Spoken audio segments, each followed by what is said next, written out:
Olá amigos, sejam bem-vindos a mais um vídeo do meu canal. Eu sou o Lucas Knight e vamos falar sobre Sebastian Korda, porque a gente tem que falar desse tenista americano que começa essa temporada como uma das grandes decepções, né? Tem tenistas que estão jogando mal nesse início de ano, né? O Alexei Popyrin para mim é um deles, né? E o azar, tudo bem, machucou lá no Australian Open, mas é aquele negócio, né? Esse início de ano dele com nenhuma vitória e 3 derrotas é preocupante, né? Mas ainda há tempo de se recuperar. Mas assim, convenhamos, o hype em cima do Popyrin é muito grande? Não é, né? Quando ele ganhou o Masters 1000, todo mundo ficou de boca aberta, ninguém acreditava que ele ia fazer isso. Não é diferente do Korda.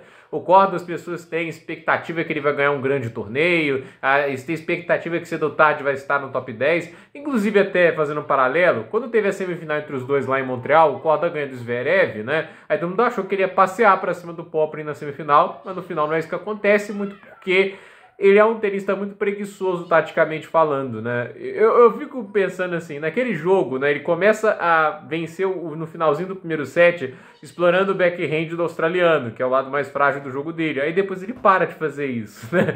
Ok que o Popyrin jogou muito naquele jogo, principalmente o segundo set dele, foi espetacular. Mas a questão é, ele viu uma tática que estava conseguindo incomodar o adversário e parou. E parou, entende? Ele literalmente parou de fazer aquilo que estava dando certo. E no final, assim, ele meio que, tipo assim, perdeu o primeiro set, levou aquela pancada no tie-break, né? Ele desanimou, né? E você não via aquela postura de buscar o jogo, né? E assim, postura é importante, né? Você lutar pelo resultado. E o Korda, ele vai virando o cara do potencial, né? Tipo, ele ainda não chegou perto de entrar no top 10. Isso é uma coisa. Eu sei que as lesões atrapalham, mas esse torneio ele pode reclamar de lesão? Não pode, né? Ele jogou mal, errou demais. E assim, ele tem muitas derrotas porque ele é um cara que não tem timing para atacar. Ele ataca qualquer bola. Assim, até o Alcaraz, até o Sinner, eles têm momento para atacar, gente. Mesmo sendo tenistas tecnicamente muito superiores, até esses caras têm noção de tempo para ir para uma bola, para ir para um ataque. E não é como se o Korda fosse tipo um cara grandão tipo o Cilic. Eu entendo quando um Cilic, um Isner fazem o que fazem, porque eles não são caras fisicamente capazes de sustentar trocas longas, né? O Cilic vai eventualmente segurar uma troca longa ou outra, porque ele, fundo de quadra, era muito talentoso, mas não é o ideal. Ele não busca isso no jogo dele. O jogo dele é resolver rápido, porque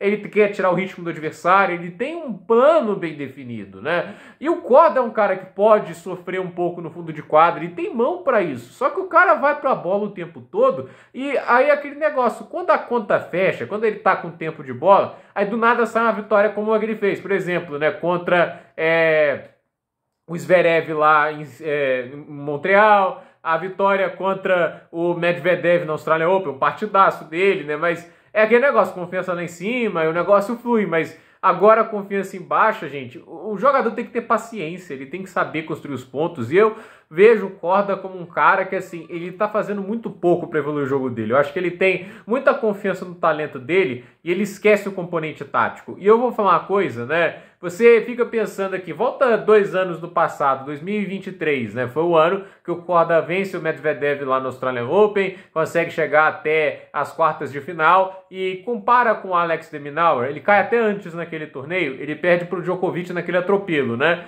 Mas assim, alguém naquele momento imaginava o de Minaur virando o top 10 nesse momento e conseguindo dar até trabalho para o Alcaraz, como ele fez em Roterdã, e imaginaria o Korda fora do top 20? Eu acho muito difícil, mas isso por que eu estou fazendo esse paralelo? Uma coisa é um jogador aberto a resolver os problemas do jogo dele, trabalhando para combater carências, e um cara que só pensa o tênis de uma maneira só. O Korda teve aquele momento fantástico, e agora eu quero que vocês façam exercício. Qual foi o outro grande momento do Korda desde então?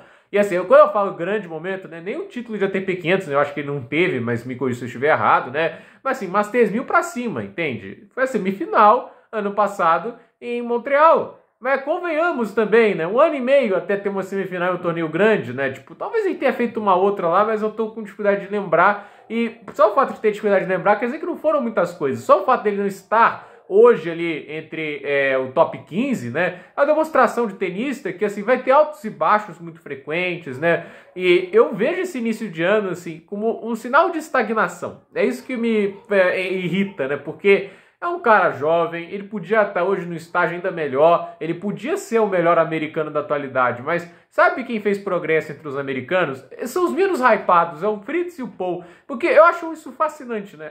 Normalmente os mais hypados são aqueles caras que têm menos comprometimento em melhorar os pontos fracos do jogo dele, mas talvez são carismáticos ou chamam a atenção pela facilidade que eles fazem alguns golpes.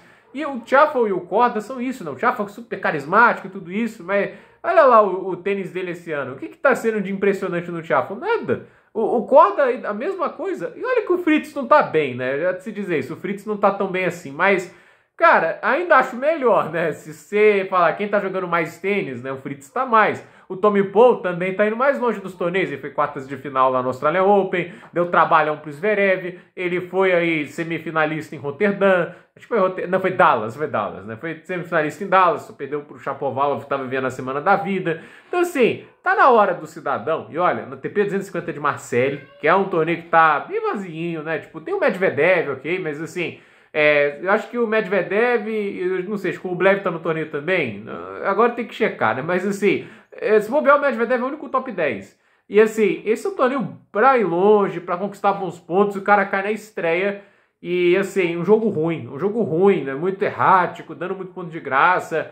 Esse é o tipo de jogo que você perde, obviamente, pelos méritos do oponente, mas também pela sua falta de inteligência. Quando você é o cara mais talentoso, né? Quando você é o cara que tem mais recursos, você tem mais obrigação de performar bem. E eu, pessoalmente, já tenho meio que assim, já fui muito mais embarcar no barco do Korda, de que ele viraria o melhor tenista americano. Hoje eu não tenho certeza alguma disso, sério mesmo, cara. Eu já zarpei desse barco, porque no final, eu espero que assim, pro cara me comprovar que ele vai melhorar, que ele vai ser o cara que vai brigar lá em cima, ele tem que me mostrar evolução, ele tem que me mostrar mudança de postura. O Korda não fez nenhum dos dois. E o Ben Shelton, por exemplo, eu acho que assim, ele não evoluiu muita coisa, mas até ele acho que mostra mais mudança de postura, alguma coisa tática melhor. Hoje ele trabalha pontos longos melhor do que antes. Então assim, se eu pegar de 2023 para cá, o Shelton melhorou bem mais do que o Sebastian Korda. Não à toa o Ben Shelton consegue chegar longe nos grandes lances, algo que o Korda, a meu ver, já não faz há bastante tempo. Então, pessoalmente, assim, essa é uma derrota que, pra mim, mostra também mais um tenista que frustra até agora, porque esse era um cara que podia estar fazendo a diferença lá na frente, mas você mostra mais uma vez, talento não é tudo. O De Minaur é a demonstração disso. Pode não ser o cara mais talentoso, mas é o cara que tá correndo atrás, se esforçando, dedicando, e o trabalho duro paga, né? O cara que se esforça e corre atrás, ele colhe frutos e a gente vê isso. O cara é o G6 do mundo e, meu ver, tem tudo para virar 5 ou se bobear até 4 do mundo, dependendo do que acontece esse ano. Então, gente, por esse vídeo é isso. Nos comentários, deixe seu like, se inscreva no canal, compartilhe esse vídeo e até o próximo vídeo.